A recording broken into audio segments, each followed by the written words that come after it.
అనంతపురం జిల్లా పోలీసులు భారీ సైబర్ మోసాన్ని వెలుగులోకి తెచ్చారు. కాంబోడి దేశ వేదికగా జరిగే ఒక సైబర్ నేరాన్ని సుమారుగా ఒక సాఫ్ట్వేర్ ఇంజనీర్ను మోసం చేసి నమ్మించి సుమారు ₹1,73,00,000 పెట్టుబడి పెట్టించి ఆయన మోసం చేశారు. ఈ విషయం గురించి మనతో మాట్లాడేందుకు అనంతపురం జిల్లా ఎస్పీ జగదీశ్వర్ గారు. సార్, మొత్తం ఈ కాంబోడి వేదిక జరిగే ఎలా జరిగింది మోసం అంతా? దీంట్లో ఒక రాయదుర్గంకి చెందిన ఒక సాఫ్ట్వేర్ ఇంజనీర్ ఆల్మోస్ట్ 1.7 crores ఆయన ఇన్వెస్ట్ చేయడం జరుగుతుంది ట్రేడింగ్ పర్పస్ కోసం.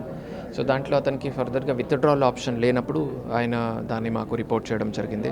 సో మా ఇన్వెస్టిగేషన్లో ఒక ఫ్యూ అకౌంట్స్ మనకు లోకల్ ఆంధ్రప్రదేశ్వి, తర్వాత Hyderabad and Jaipur and Delhi, Uttarakhand based accounts అన్నీ కూడా మాకు దొరికాయి.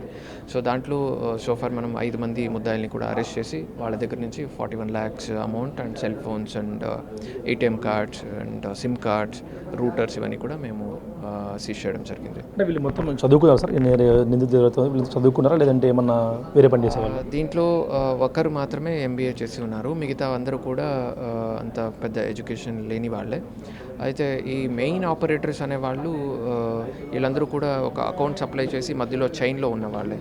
సో ఇంకా మెయిన్ ఆపరేటర్స్ని మేము అరెస్ట్ చేయాల్సి ఉంది, పెండింగ్ ఉంది. అంటే కాంబోడి దేశం వేదికగా జరిగే ఒక సైబర్ క్రైమ్ ఇది. ఆ కింగ్ పిన్ని అరెస్ట్ చేసే అవకాశం ఉంటుంది, ఎందుకంటే కింగ్ పిన్లే మెయిన్ కీలక పాత్రలు కాబట్టి వారిని పిలుచుకొచ్చి మన దేశానికి అరెస్ట్ చేసే అవకాశం ఉంటుంది sir. We are trying our best. ఇంకా ఫర్దర్ ఇన్వెస్టిగేషన్ కంటిన్యూషన్లో ఉంది. Will try to do our best. అంటే ఈ సైబర్ నేరాల్లో ఎక్కువగా కూడా చదువుకున్న వారే కూడా బలవుతూ ఉంటారు, ఎందుకంటే వాళ్ళు APK ఫైల్స్ అనేవి డౌన్లోడ్ చేసుకోవడం, PM కిసాన్ అని రకరకాల యాప్స్ వస్తూ ఉంటాయి. వాళ్ళు డౌన్లోడ్ చేసి చదువుకున్న వాళ్ళు ఎక్కువ మోసపోతుంటారు. వీటిపై అవగాహన పెంచే కార్యక్రమాలు ఏమని? మీకు అందరికీ తెలుసు, లాస్ట్ ఒక 2 months ముందు మేము ఆల్రెడీ ఒక సైబర్ సేఫ్టీ సంబంధించి ఒక మ్యాసివ్ అవేర్నెస్ క్యాంపెయిన్ కూడా చేయడం జరిగింది. ఫర్దర్గా కూడా ఇంకా ఈ అవేర్నెస్ క్యాంపెయిన్స్ మనం కంటిన్యూ చేస్తాము. సో దీంట్లో మల్టిపుల్ రీజన్స్ ఉంటాయి. ఒకటి ఇగ్నోరెన్స్ వల్ల జరుగుతాయి. సో ఇవన్నీ కూడా చాలా వరకు మాకు అతి ఆశ, దురాశ వల్ల ఎక్కువ డబ్బు ఒకేసారి సంపాదించాలి అనే మోటివ్తో వెళ్ళిన కేసెస్లో ఇట్లాంటివి మనం చూస్తున్నాం. సార్, ముఖ్యంగా ఈ సైబర్ నేరాల్లో డిజిటల్ అరెస్ట్ కూడా ప్రముఖ పాత్ర పోషిస్తుంది. దాన్ని బేస్ చేసుకొని డబ్బులు డిమాండ్ చేస్తూ ఉన్నారు. అటువంటి వారికి మీరు ఇచ్చే అవేర్నెస్? ఎవరు కూడా పోలీస్ మీకు వీడియో కాల్ ద్వారా లేదంటే కాల్ ద్వారా మిమ్మల్ని పోలీస్ స్టేషన్కి రమ్మని పిలవరు. అండ్ మీకు వీడియో కాల్లో అయితే అసలు యూనిఫామ్ వేసుకొని మాట్లాడి మిమ్మల్ని అరెస్ట్ చేస్తున్నామని చెప్పే పరిస్థితి ఉండదు.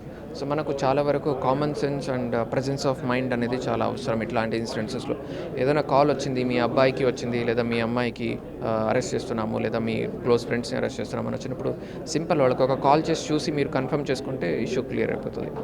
చూస్తున్నాం, సైబర్ నేరాలు ఎక్కడ కూడా ఎవరు భయపడద్దు. డిజిటల్ అరెస్ట్ కానీ ఇట్లా అటువంటివి ఏమీ ఉండవు. కానీ ముఖ్యంగా APK ఫైల్స్ ఎవరు డౌన్లోడ్ చేసుకోవద్దంటూ కూడా, ముఖ్యంగా సైబర్ నేరాలు జరిగిన వెంటనే రిపోర్ట్ చేస్తే కింద దాన్ని తగ్గించే అవకాశం ఉంటుందంటూ కూడా అనంతపురం జిల్లా ఎస్పీ చెప్తున్నారు.